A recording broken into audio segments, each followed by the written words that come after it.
இன்னைக்கான டாப் சம்பவங்கள் என்னென்னு பார்ப்போம். அதுல ஃபர்ஸ்ட் 6 முதல் 12ஆம் வகுப்பு வரைக்கும் உடற்கல்வி பிடி பீரியட் வந்து கட்டாயமா இருக்கணும்னு சொல்லி பள்ளிக்கல்வித்துறை ஆசிரியர்களுக்கு உத்தரவு போட்டிருக்காங்க. செகண்டு, நிதி ஆயோக் கூட்டத்துல பங்கேற்க வர 11ஆம் தேதி முதலமைச்சர் விஜய் சார் டெல்லிக்கு போறாரு.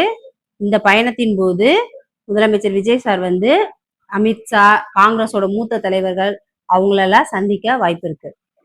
3வது, மின்சாரத்துறை வரலாற்றிலேயே முதல் முறையா ஒரே நேரத்துல 300 உதவி செயற்பொறியாளர்களுக்கு செயற்பொறியாளர்களா ப்ரொமோஷன் கொடுத்திருக்காங்க.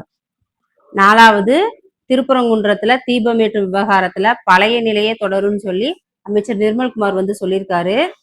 முதலமைச்சர் விஜய் சார் கொஞ்சம் இதை மட்டும் யோசிச்சு முடிவெடுத்தா நல்லா இருக்கும்.